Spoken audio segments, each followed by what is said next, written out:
In tonight's story, betrayal runs deep, but revenge runs deeper. You're listening to Revenge with Jack, where justice always finds its way. I'm not coming back. The message arrived the way small earthquakes do, quiet, decisive, and already too late to run. It was 11:42 p.m., a Thursday, the kitchen light turning the chrome kettle into a small moon. Our Des Moines condo held its breath. Then the second line, "I've met someone better." A screenshot followed, $118,000 sliding out of joint savings into a name I knew too well. Nadia always preferred clean edges. I set the phone down beside my mug. Coffee, black, the way I learned to take it during audits that lasted long past midnight. 15 years reduced to 2 sentences and a transfer ID. People think endings are loud. In truth, they are administrative. A text, a ledger entry, a lamp someone forgets to switch off.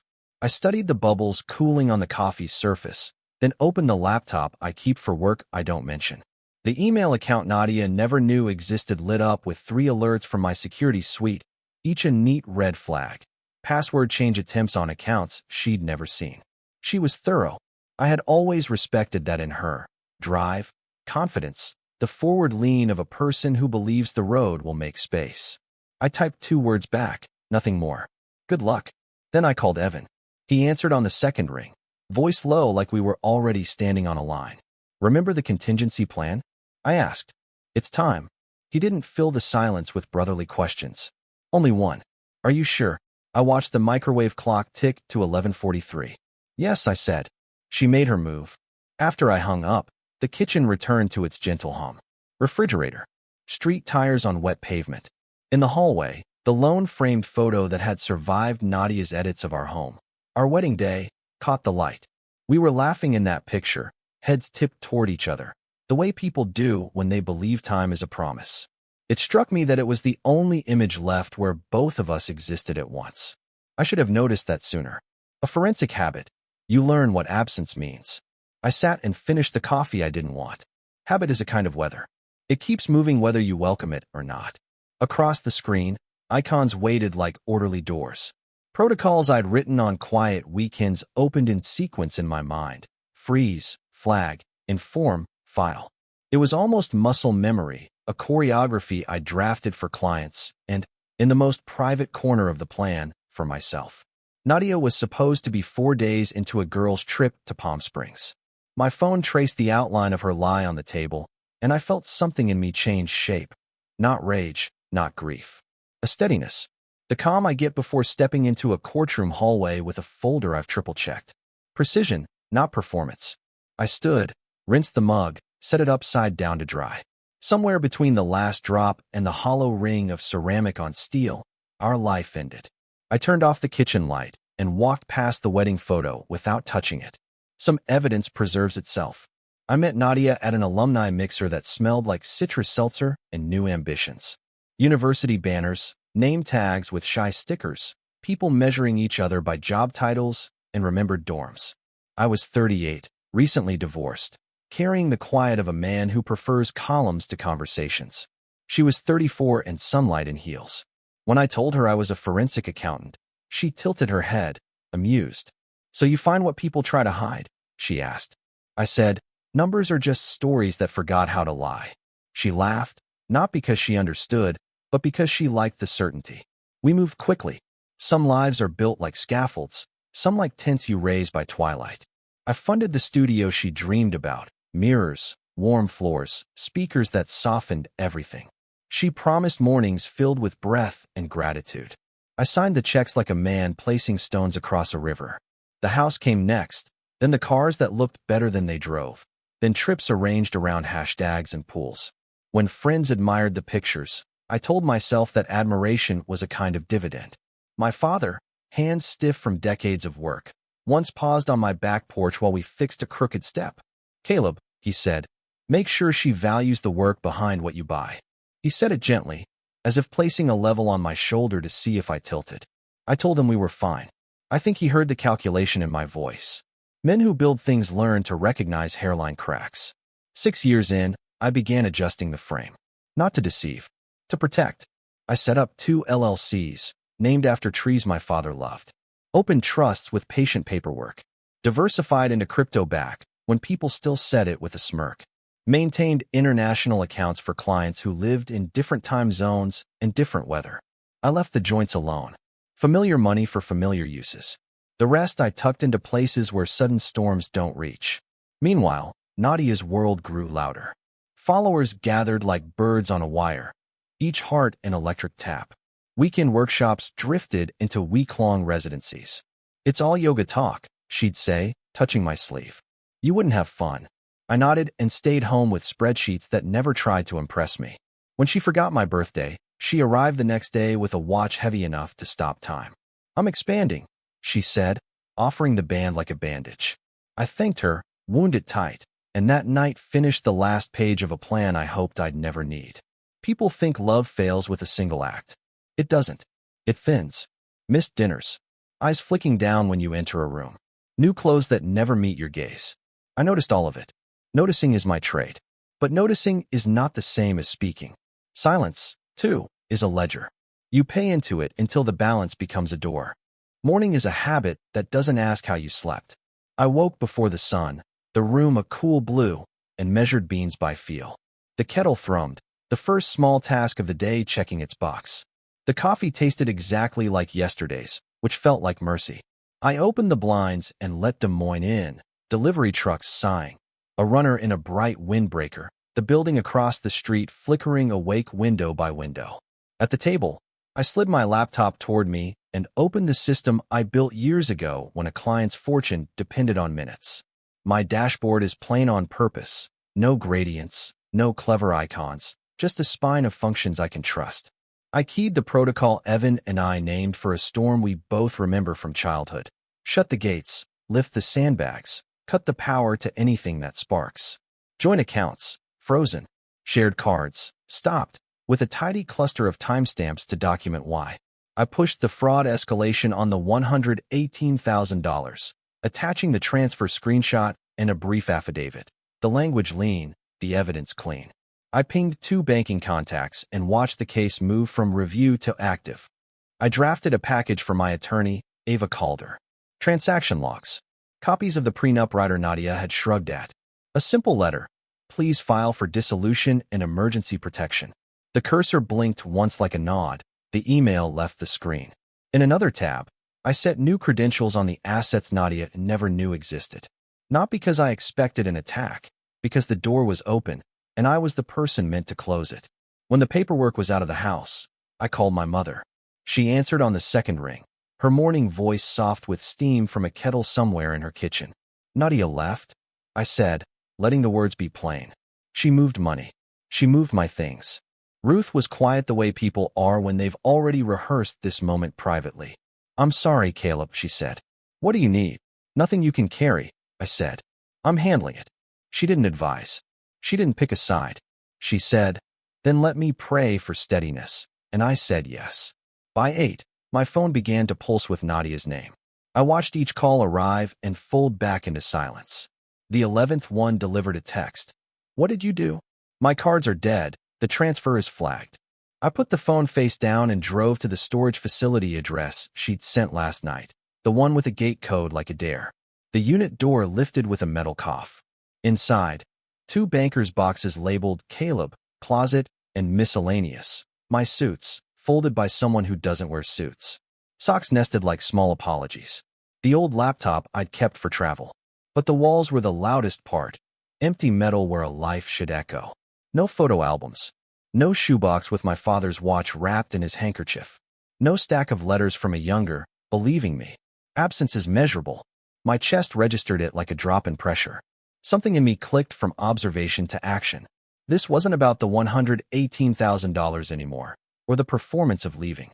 This was erasure, and I am a man who keeps records. I closed the unit, returned the lock to its mouth, and drove to a small coffee shop that knows my name but not my history. Laptop open. Databases warming like engines. If she wanted clean edges, I would give her the whole blueprint. The screen filled with clean fields waiting for names, dates, numbers, the language I speak most fluently. I started with public footprints, state business registries, lien indexes, UCC filings, county tax rolls. Ty Harmon's brand looked like glass from the sidewalk. sleek logo, motivational paint, a wall of smiles. Inside the filings, the glass was already hairline. Harmon Fitness LLC, 2 amendments in the last year, a change of registered agent, a late annual fee that triggered a warning letter. Not fatal, but telling. People keep their houses tidy until they don't. Credit databases map the rest. 3 business cards maximized like lungs at altitude. Revolving balances skimmed every month, interest compounding into a quiet second salary. Equipment leases stacked like plates. Treadmills, rigs, mirrors, lighting. The lease on the new space read like optimism with a signature, triple net, escalations baked in, free rent period already burned. I cross-referenced vendors. A few had filed UCC ones on the equipment, collateralized down to the last kettlebell. When glamour tries to pass as cash flow, paperwork remembers the difference. Then Nadia's shape entered the picture. 2 months back, a co-signed auto note. Ty's car, Nadia as guarantor, the kind of "we're building a future" gesture that makes salesmen beam. I found the title image in the DMV record, a silver thing that photographs well and carries payments like a secret. My stomach didn't drop, it clicked. Patterns like these aren't accidents. They're ladders people climb until the rungs go missing. I kept going. Social posts painted abundance. Launch party, branded smoothies, a member appreciation night that looked louder than it sold. In comments, a sponsor promised a collab that never landed in filings, which usually means a discount masquerading as partnership. I traced the merchant processing data available through industry reports, seasonal spikes, then a slide. The gym was a rumor of success dressed in mirrors. When the pattern stood up and introduced itself, I closed my laptop and watched steam loosen from my cup. I wasn't angry. Anger wastes accuracy. What I felt was the calm you get when the numbers finally speak in plain English. Nadia hadn't just left. She'd pivoted from one balance sheet to another, betting my steadiness against his shine. It made a kind of sense if you only look at surfaces. Surfaces had always been her preferred view. I booked a room at a quiet hotel with a carpet no one photographs. The desk clerk slid me a key card and a polite smile. Anonymity is a service industry. Inside, I set the folder I'd begun, tabs for loans, cards, leases, the auto note under a blue flag, and placed my father's empty watch space at the top of a small list titled Non-Negotiables. I left the window shade half open. City light breathed in and out. Clarity is not joy. It's a clean table before the work begins. I turned off my phone, set an alarm I didn't need, and lay still in the cool room. Somewhere, a treadmill thumped through a wall thin as faith. I thought of mirrors, and how they only show you what faces them. Numbers, when you let them, show you the load-bearing beams. Monday arrived like a train that doesn't check who's on the platform. I wore the navy suit I reserved for depositions, steady fabric, quiet thread, and walked into the office at 8 as if the rails beneath my life hadn't shifted at all. The lobby smelled faintly of paper and lemon cleaner. Familiar. My name on frosted glass, the kind of small permanence you buy one invoice at a time. Marin looked up from her desk, fingers paused over the keyboard. "Caleb," she said, surprised. "I thought you might take a day." "I'll take the right ones," I said. "Not this one." She nodded, relief crossing her face like shade.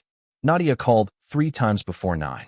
Said it's urgent. A misunderstanding with the bank." Marin does not editorialize. She files reality in labeled drawers. I appreciated that about her more in that moment than I ever had. "If she calls again," I said, "tell her my attorney will handle any misunderstandings." I settled into my office. The room kept my secrets the way oak keeps rings. I reviewed the overnight logs, flags marching in neat columns, and signed a declaration for Ava. Out in the hallway, Jules buzzed. "Your wife is here," he said, voice a little too bright. "Wants to speak with you." I closed the file, breathed once, opened the door. Nadia stood near the reception sofa, sunglasses pushed up like a crown, the kind of athleisure that says I woke up curated. She smiled big, the public one, pitched for an audience. "Caleb," she said, projecting warmth into the room. "There's been a huge mix-up. The bank, our accounts." "Not a mix-up," I said softly. "An unauthorized transfer." The bank flagged fraud. Her smile faltered the way a dancer loses count. "It's our joint account. I'm your wife." "Soon-to-be ex-wife," I said, quietly, so only she could receive it. You emptied savings and sent a goodbye text while on a trip that didn't exist. That's not a misunderstanding, Nadia. That's evidence. Color thinned from her face. She stepped closer. Lower register now. You cannot do this to me. I have deposits down. I've made commitments with Ty. Yes, I said. I know about the commitments. Something in her eyes clicked through shock to calculation. You're investigating me? I'm protecting myself, I answered. From fraud. She straightened, anger brightening her posture. I'll fight this. I deserve half of everything. You'll have half of what's in those accounts, I said. But those accounts aren't everything. Confusion flickered. She had always trusted the mirror's boundary. What is that supposed to mean? You'll see it in discovery. I didn't raise my voice. I didn't perform for the room. Marin had gone still, the way people do when a glass begins to tip. Nadia reached for my sleeve, then thought better of it. You always just went along, she said. What changed? Nothing, I said. This, too, is me going along, just with the truth this time. I nodded to Jules, who understood, and to Marin, who already had Ava's number on the screen. Then I turned and walked back down the hall. Behind me, the lobby breathed again. A phone ringing, a pen capping, the ordinary sounds that survive every storm. In my office, the folder waited where I'd left it, patient and exact. I signed the next page. By afternoon, the email arrived, armored in letterhead and adjectives. Mr. Pike, Nadia's new attorney, wrote like a man who believes volume can substitute for weight. Immediate access to all financial records. Failure to comply will result in exposure of irregularities, bad faith. The phrases lined up like plastic soldiers. I read it twice, the way you read a contract for the lines it cannot afford to say. There was no substance, just the old trick. Make a threat loud enough and hope someone mistakes echo for evidence. I forwarded it to Ava with a single line, proceed as planned. Then I silenced the laptop and let the room empty. People think defense is all motion, calls, filings, statements issued like flares. The real work is restraint. Trust the proof, not the panic. Numbers don't get louder when they're right, they get simpler. I set my pen on the folder and watched the afternoon sun lay a ruler across my desk. My phone began the second performance of the day, not Nadia now, but friends orbiting her. What's going on, man? She says you froze her out. Why are you being cruel? You're better than this. They wrote in group threads where empathy bleeds into applause. None of them asked where she'd been the past week. None mentioned the transfer. They were converting a story into something shareable.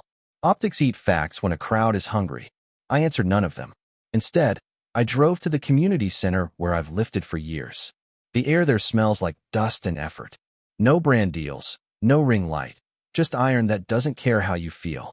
I warmed up with the bar, then added plates until the chatter in my head had to hush and spot me. Between sets, I looked at the rack, scratches, initials etched by teenagers who wanted to be stronger than their names. I thought about surface, about how long you can skate on it before the pond reminds you who's standing on whom. On the way back to the hotel, the city wore its ordinary face. Buses kneeling at corners, a woman holding a paper bag of parsley like a bouquet, a kid kicking a cracked soccer ball between parked cars. In the elevator, a man in a suit checked his reflection and frowned, as if the mirror owed him a correction. I kept my hands at my sides and watched the numbers climb. In the room, I showered the chalk and noise off. I opened the window a notch to let night move through the curtains. On the desk, the folder's tabs waited: loans, cards, leases, collateral. The facts were aligned. The sequence was working.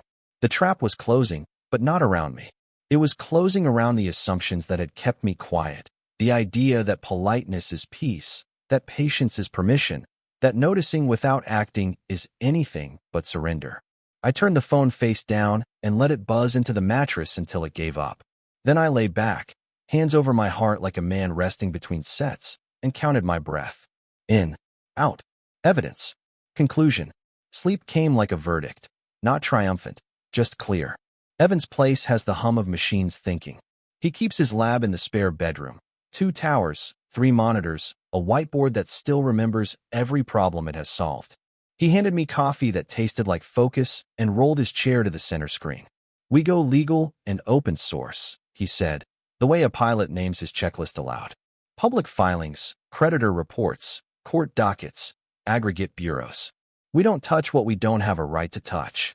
I nodded. Brothers can disagree about a lot. We don't disagree about lines. We started with Harmon Fitness LLC and widened the circle. Secretary of State filings, yes. County recorder, yes. UCC searches by debtor name and by address. Ty Sheen dulled in the databases the way Chrome dulls in winter air. Past due notices that never make Instagram. Vendor liens written in the patient hand of a clerk who has seen too many ambition-fueled signatures. Evan flagged a pattern with the tip of a pen. Cash coming in thin, cash going out thick. Then the documents that changed the room's temperature. Evan pulled up an application packet for a business equipment loan, 4 months old, 6 figures, collateralized by the gear that fills the mirror-bright floor. Here, he said, zooming in. The co-signer, Nadia Bowman. Beneath it, a clause I could have recited from memory. Joint responsibility enhanced by spousal assets considered for purposes of underwriting. Spousal, not former, not separate. The loan leaned against my house without ever knocking on my door. Terms. I asked. $175,000, he said. Aggressive rate. 36 months. Escalating default penalties. It's not just the monthly. Miss once and the avalanche starts. I read the digital ink 3 times, the way you read a thing that insists on being true. She hadn't only picked an exit.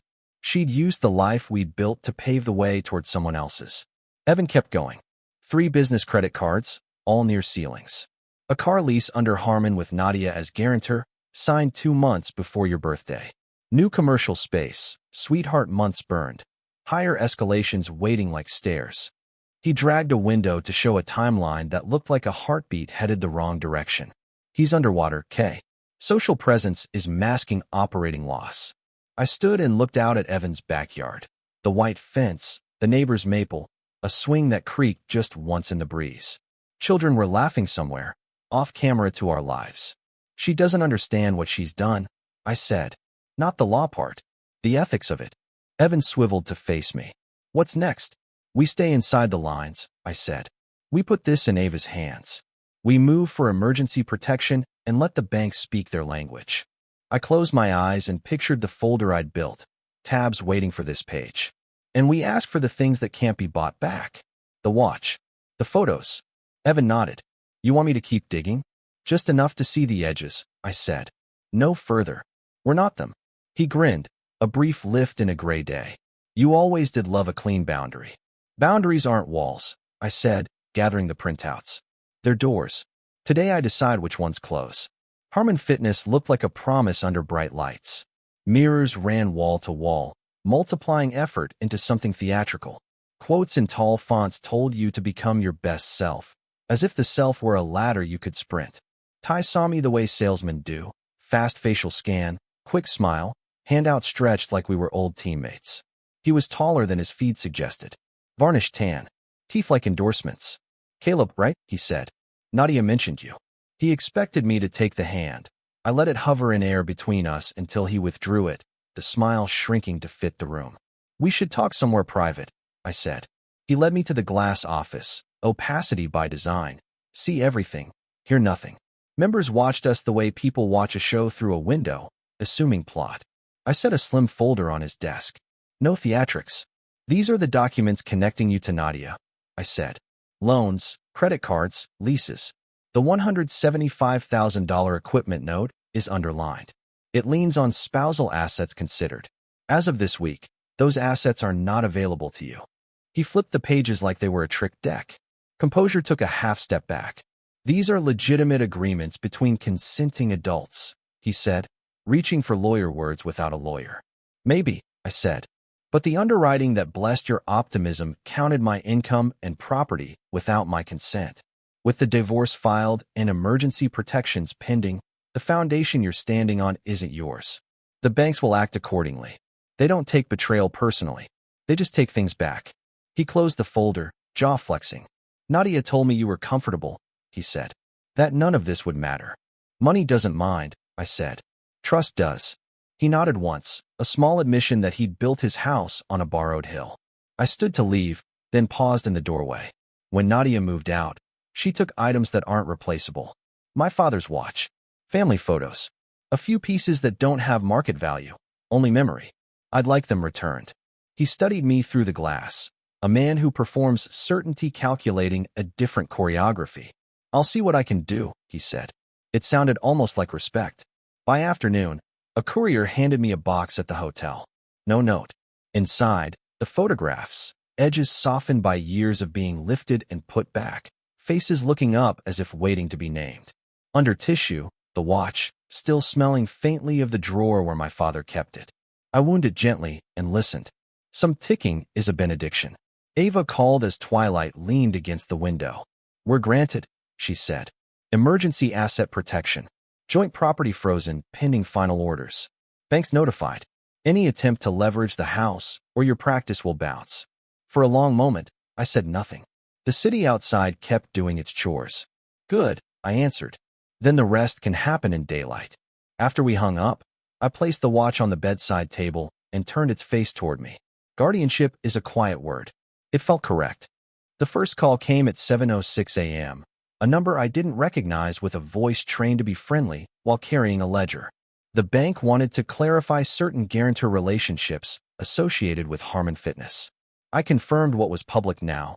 Divorce filed, emergency protections granted, no consent given for spousal underwriting. The representative thanked me with the politeness people use at the edge of an avalanche. A second bank called at 8:12, a third before 9.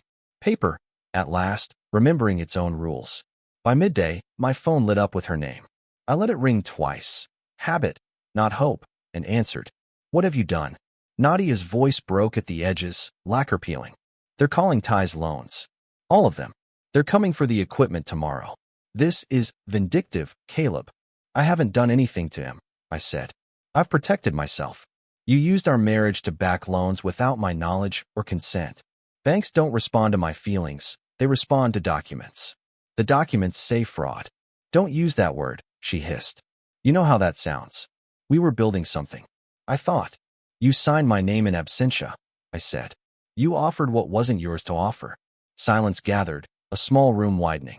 When she spoke again, her voice had softened into the register that used to unspool me. Come home, she said. We can talk. None of this has to be ugly. Ugly isn't a posture, I replied. It's a sequence of choices. I made a mistake. The words landed careful as if the right arrangement might lower the fee. I was scared. Ty's expansion needed momentum. I thought you wouldn't mind. You didn't think about me at all, I said, and heard no anger in it, only weather. And that's the choice that brought us here. She exhaled a short, frustrated laugh. You sound like a contract. I'm a contract, I said. With myself. Her voice brightened again, the last card. You're not this person, Caleb. You're kind. You go along. You forgive. For years, I said, I mistook silence for kindness. I won't again. A beat. Then she dropped the gentleness.